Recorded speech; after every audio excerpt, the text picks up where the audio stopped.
This is the Oakwyn Podcast, featuring Morgan Brown and Michael Yu.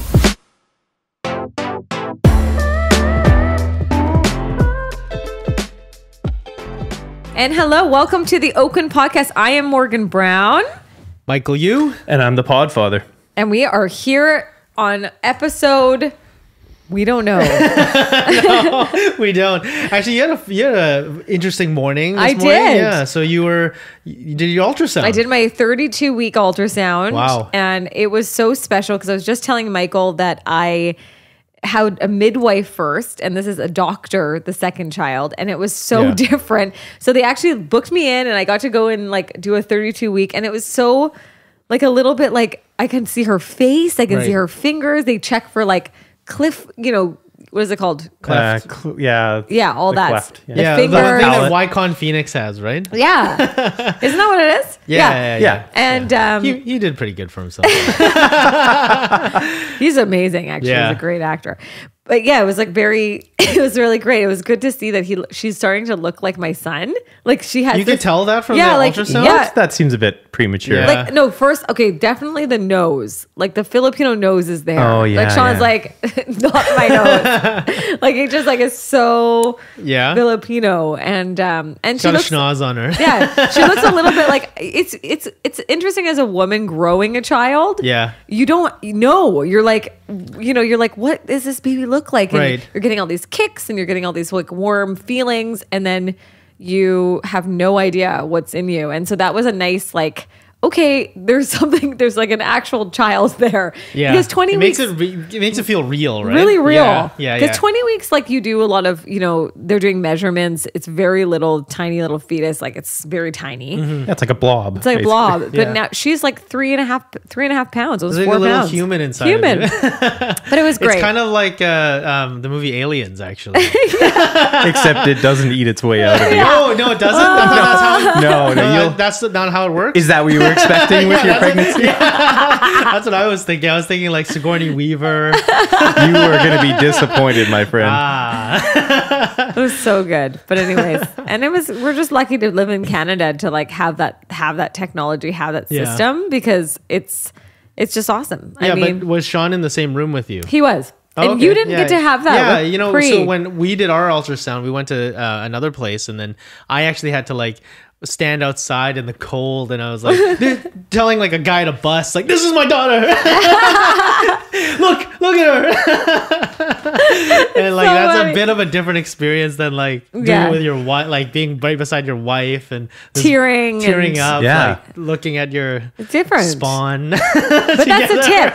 That's a tip, guys. I told this to Mike and Pre when I came in. I Right. said, you got to book it at the hospital because Yeah. they actually will let you. Right. But in a I don't know if it's because of the size of the rooms. Yeah. Or something because of COVID. Right. But at like all the ones that I've been doing, I've been at like St. Paul's, and it's just been like, they were like, yeah, Sean can come in, no problem. It's That's awesome. Well, Yeah. speaking of like, there's like a kind of a nesting phase. Like Pri is going through this like really big, like nesting Getting phase, ready. and it's such it's so like I don't real. want to call it like cliche, but that's real, right? Did you Yeah. have a nesting phase? Last night I was rolling a rug down, and I washed all of the clothes, and I was like, because it's like my only time that I can do it because I'm working, so I'm so busy. So I made Quinn like really a part of like the whole process. I'll actually Really? show you my little nursery. Oh, you can't built see a it. like so you built a nursery for your next With my daughter. Your daughter. Yeah, it was like so cute, right? It's becoming like Wow. a pink little. Oh, that's nice. It's not like a pink bomb, but it's like But it's my second time around, and I got really nesty with Quinn. I was like everything. How so? Tell me. Everything. Like I had to check everything off.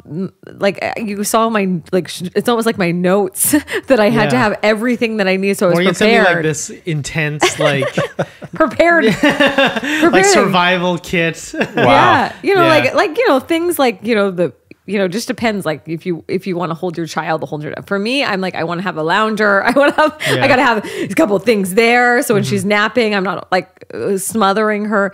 And then, like lots of all of the clothes, so I have everything from Quinn, which is nice. So Yeah. I just like, it's all gender neutral anyways. Right. So Yeah, it was that's like, the way to do it was it. easy. It was all white and gray. It's all white and gray. And now I'm throwing like some pink and some purple and some Yeah. green in it. It's cute. That's good.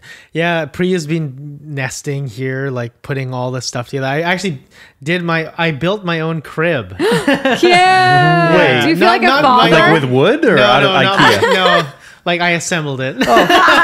Good for you. Yeah. Right. I actually borrowed Sean's truck, Morgan's husband's truck, to pick it up. And Nice. I am not a handy person. For those of you that don't know, I am like all thumbs. So building it. I'm was a proud pretty of big you. deal. Thank I'm proud of Yeah. you. Even if you I were gotta handy say- building a crib, I'm handy. I wouldn't build a crib. It's too much It's pressure. too hard. Yeah, it's a lot of pressure. What if it like something creaks and breaks and then you're responsible? Yeah, See, exactly. guys, I have Yeah. a man for a husband. I'm just joking. What are you saying? Handy. I feel like I get away with it because I'm like lucky because I my grow husband is facial so. hair, a little bit of it. None anywhere else. The biggest thing any guy can do for a wife that's pregnant is just take over all other responsibilities in the household. Yeah. I thought you were going to say massages. Massages are good for sure. I think like we can book them ourselves too. Come True, on, people. yeah, Like, come on, we're not like miserable, like crazy. Yeah. Like, I mean, like just I already book it. But I would say like, yeah, that and like when you're like on the couch reading or if you're on the couch watching TV, just like rub her ankles and touch her. Like touch is a really big thing when you're pregnant. Pri doesn't want me to Touch her.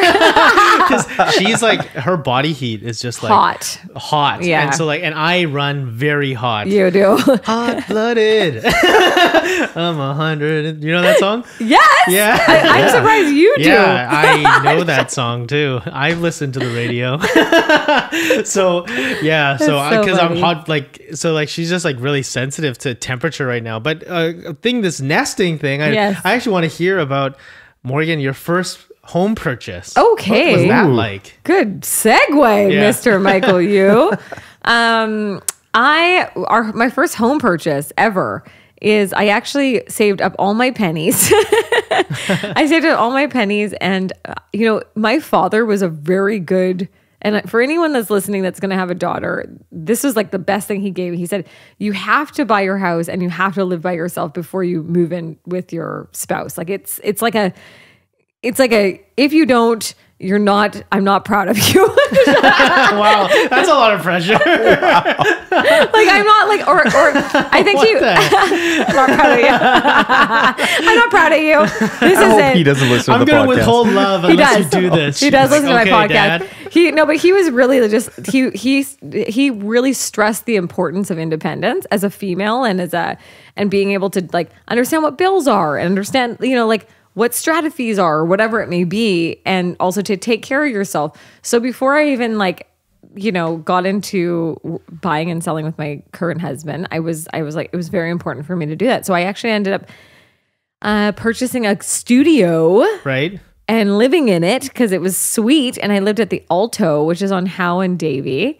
And it was like awesome. The only problem is I was not a good realtor. Like I was not a good realtor to buy because I just was so excited to move out. Yeah. And to get and to actually like purchase something that I didn't really like think of all the things that I do for my clients. Like for instance, there was like, I'm not joking you, a 4x4 window. That is it. There was like, Really? like there was like to open and it was Yeah. south facing. So it was my hot in there. studio Yeah. was blazing heat. Yeah. It was very good for the winter months, but like it was hot. I remember like nights I would wake up and be like sweating that I'd go and like drench myself in a shower and then just go and sleep because I was so hot. That's And the poor man's air it conditioning. was. And then I would open the door in the hallway so that the Yeah. air conditioning came into Oh, wow. to my house. But it was really great. I mean, and I held that for a long time. It was like my first purchase. But Yeah. I was Sharif, who passed away, unfortunately, was the realtor on the other side. And a lot of people know of Sharif in our industry in Vancouver. He was phenomenal. And he really he was so proud of like the whole situation of me being like, I'm going to do this. And he made it very easy for me. But overall, it was a really good experience. Let's talk about yours, Michael. Sure. Yeah, my first buying experience was so I started as a realtor. I never thought I would well, anyways, I'm a very like planner type of person. So I've always, shared a bedroom. I've lived, at home, I was living at home in my mom's basement, sharing a room with my bro. So I was in real estate. I got started and I kind of like mapped out my first year of the business. And if I could sell this certain number of homes, I think it was 23 homes, then I'd be able to buy a condo. And Amazing. So I remember I was going to try to do that in the first 2 years of my business, but fortunately enough, I did it in the first year. And I remember on my on my 23rd sale, I instantly bought a condo in a building that I was like kind of keeping my eye on. I did not negotiate. So to speak about like Sounds what you right. wouldn't do for yourself, I paid. I was like it was like listed for $235,000, I think, and I just paid. I wrote an offer, no other competition, $235,000, and then she was like, the realtor was like, what? Because I had like my budget was $250,000, I think, at the time. And so I was like, God. I'm $15,000 under budget. Go ahead. Isn't that amazing? You bought that for like $235,000. Yeah, I bought it for $235,000. It was a 700 square foot newer concrete condo in Richmond. It was actually like, every building has like an accessible unit. So that it was the accessible unit, which was like made the rooms bigger and stuff like that. So I lived there for actually quite some time. And I remember like my very first day buying my first place. I don't know if I've shared this story before. Yes. Did I ever share this story before? I know. Yeah, I don't know. Go ahead. It's so great. Yeah. So like I've never been able to like live like alone. I've always shared a bedroom. So the first thing I did, I was like telling the realtor, she was like, oh, congratulations, young guy buying a place. I was like, okay, get the hell out of here. And then like as soon as she left, I like locked the door and then I just stripped nude. Yeah, that sounds familiar. I've heard that one. Yeah. And it was He's a nudist, guys. He's a nudist.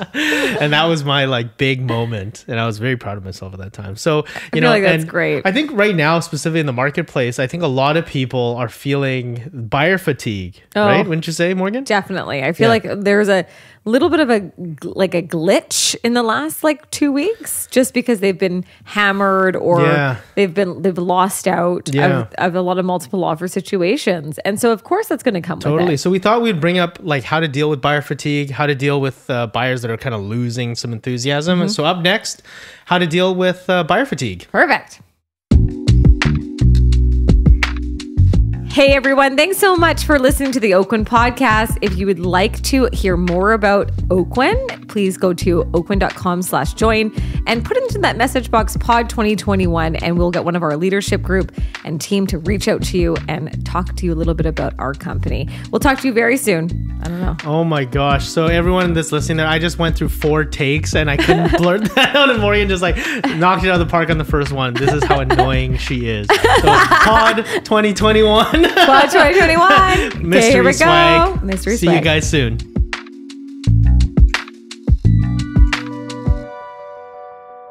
Welcome back, everyone. We are so excited to talk about this incredible, weird market. Yeah, and totally. How our clients are dealing with buyer fatigue. Yeah, so first let's start off. Morgan, what is buyer fatigue?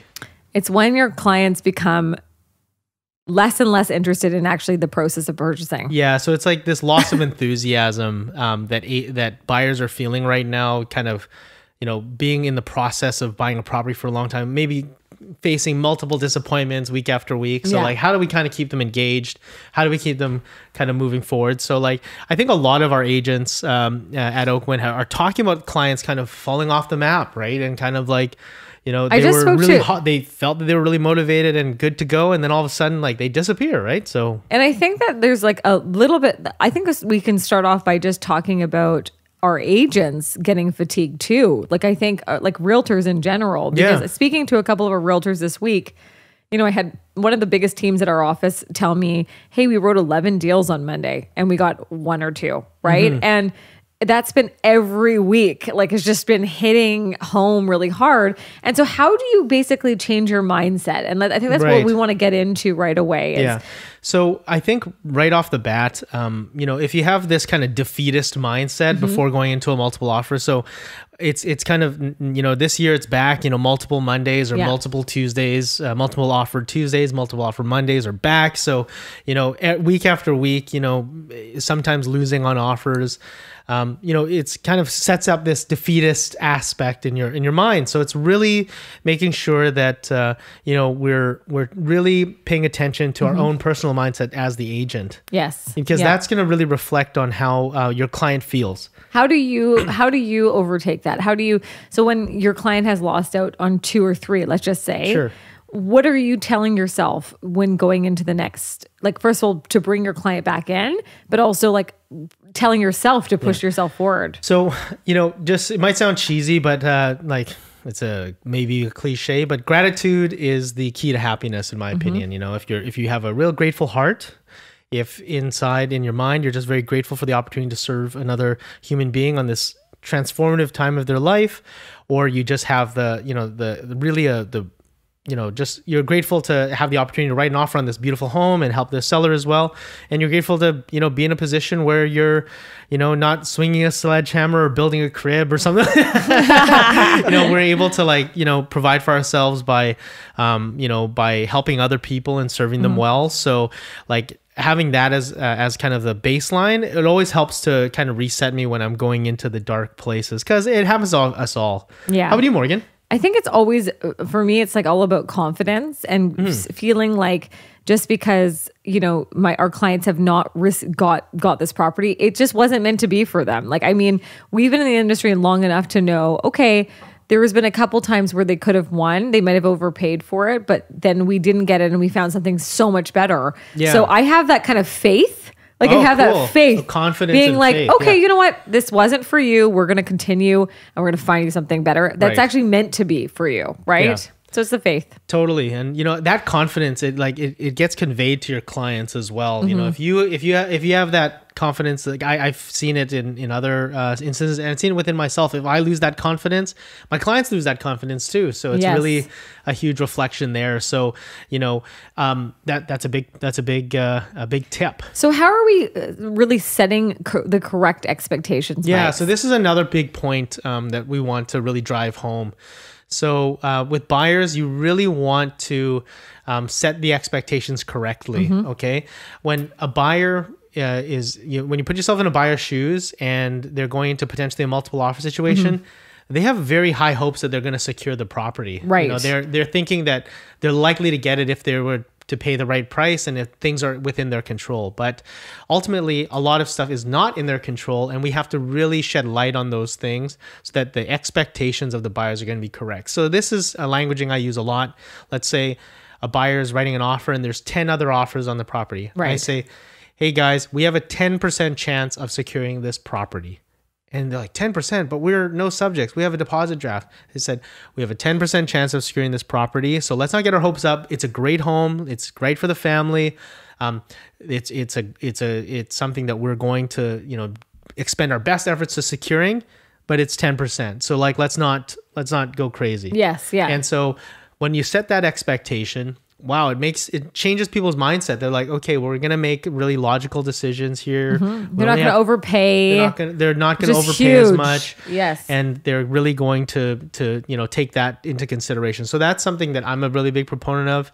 If you say, hey, we're winning this no matter what, and you're up against 10 other offers, you can't really tell someone that because you're over promising and under delivering. Yes, so. I totally agree. I think setting those expectations right away, I always use that line. We're gonna get through this, but I need you to know that there's other people that might want it more than you. I'm I have to say that to them and say there's other people that might want it more than you. They might get to a place where they just want to continue to rebid.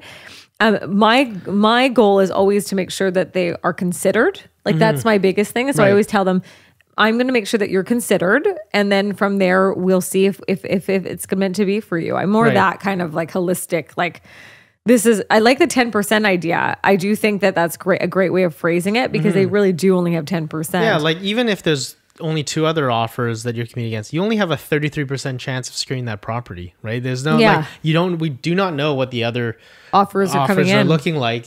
Someone could just go crazy and then that's it. And even if there's just 2 offers, there's only a 50% chance that you will get an accepted offer, right? And so it's a coin flip at that point, right? So, I think it's something to really consider when we're kind of communicating to our clients, because that's what we have within our control, is how we communicate to our people. Yeah. And on that note, the next kind of thing good tip is just communication, constant communication to your mortgage broker and to your family, to the family that could help, right? So making sure that constant communication is what's happening during multiple offer. Right. And that you have spoken to your mortgage specialist, you've gotten approved, everything's been great.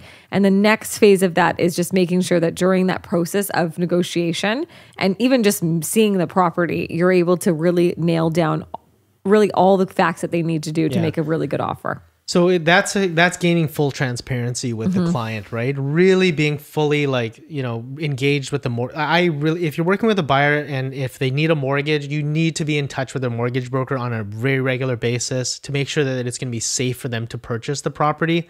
I typically tend on any buyer that we work with, they get pre-approved with my mortgage specialist, even if they're going to use their own person at the end of the day, just to make sure that things are safe. Yes.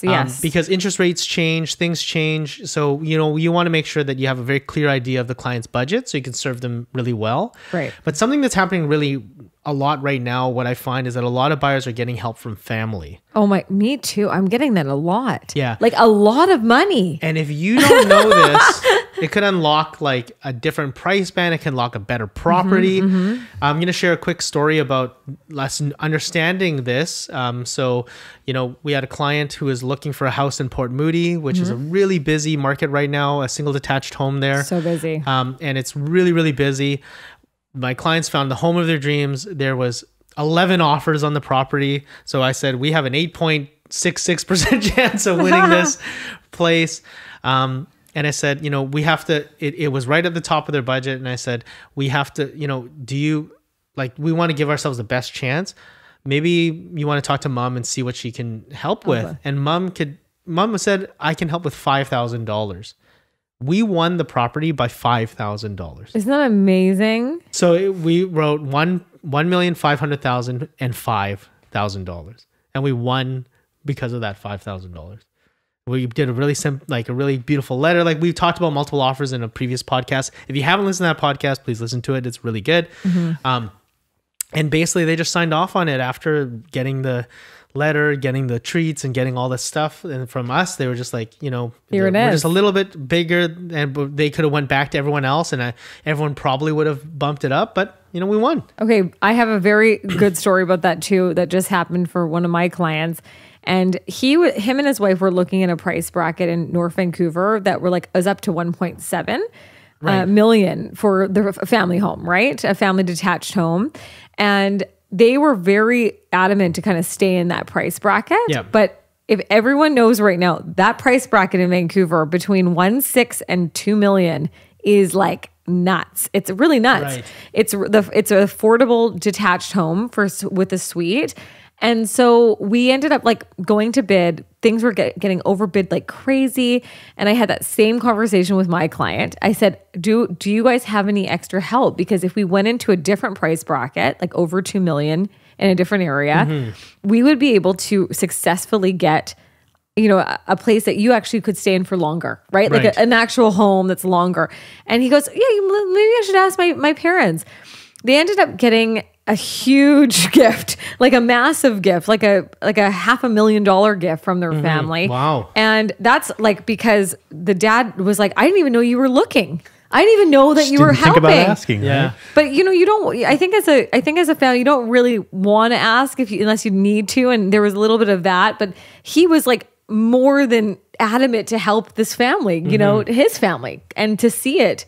And the dad is amazing. He said to me, I'm so happy I get to see this instead of it being seen when I leave one day or something. I get to see my kid really enjoy it. When he abandons his children? Yeah, he's already... Oh, wait, hold on. No, I see what you're saying. So anyways, long story short, we found them a 16,000 square foot lot in a nicer location, a bigger home by 1,800 square feet. Yeah. And we won, and they're just ecstatic, but they're going to be there for 35 years. But there's something on the title where Like there's a shrine to the dad. Yeah. More like I'm going to be here every day in the summer because you have a dope patio. But yeah, no, I mean, what I'm trying to say is you don't know until you ask. And it's good as an agent to ask those questions. Right. And whether it's 5,000 or whatever, $500,000. Yeah. The point is that we are there to strategize. Yeah, that's right. Right. Yeah. And we're there to kind of say to them, hey, if there's any way that we can kind of get to this spot. I have lost properties in the last 2 weeks over $635. Oh yeah, you mentioned that. And I've also heard from Richard Tamplin told me a couple times, he was saying to me like, they lost over $500. Someone lost over $1,000 this week. So just that little bit can get your clients what they want. Sometimes that it's that little like toenail that you win the finish, right? Yeah. I think never go with an even number anymore. Like that's my new strategy. Like I don't want to go with like, whatever it is, like, set 500,000. I'm going to go $500,888. Gotta Yeah. get those eights. I'm getting those eights in there. It's funny. I had a Jewish client, and there's a number, I forget what it was. I think it was 18. And he said, put an 18 at the end of this number.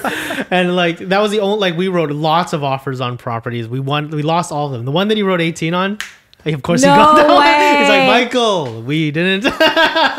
we should have wrote that on all the other houses, but I was like, the other houses weren't as good as the one that we actually got. Oh my gosh! So and I think this fatigue is also really challenging for a lot of agents for you as realtors to think outside the box. Yeah, and what I'm seeing from a lot of people, my buyer's agent, I'm just so impressed with her. She's just amazing. She went door knock. We lost out on an offer.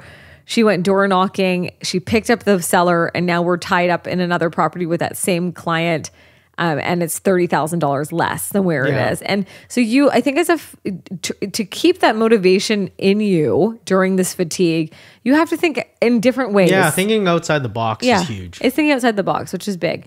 And then I think the biggest thing, what are the things not to do during buyer fatigue? Yeah. So do not tell your client, I told you so. So the worst thing you could do as an agent is the buyer says to you, I give you a lawful instruction to write this price. And then you tell them, hey, you got to write this higher price or else you're not going to get it. And then it sells for that price. And then you go to your buyer, you're like, I told you that's what it was going to take. Because then you basically will have lost the buyer. And if you have to really stay out of your own emotions in this case, but it happens to the best of us, right? Yeah. I mean, I don't tell my clients I told you. Do you say that? I've done it before. Have you? Yeah, and it's just blown up in my face. I'm like, we should have removed subjects on that property. You like now look where we are. I think it ruined the conversation is always, especially during this time, is okay, don't get discouraged. This is we always laugh that realtors are layman lawyers and layman psychiatrists. Like that's what they say. They're like, you guys do the contracts, but you also are such an emotional layman support. Lawyers, layman psychologists, active alcoholics,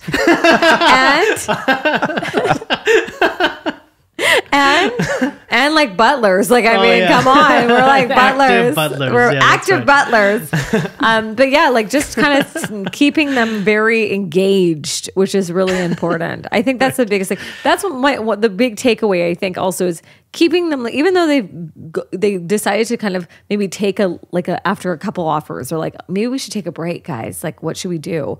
What's the first thing that you're going to do?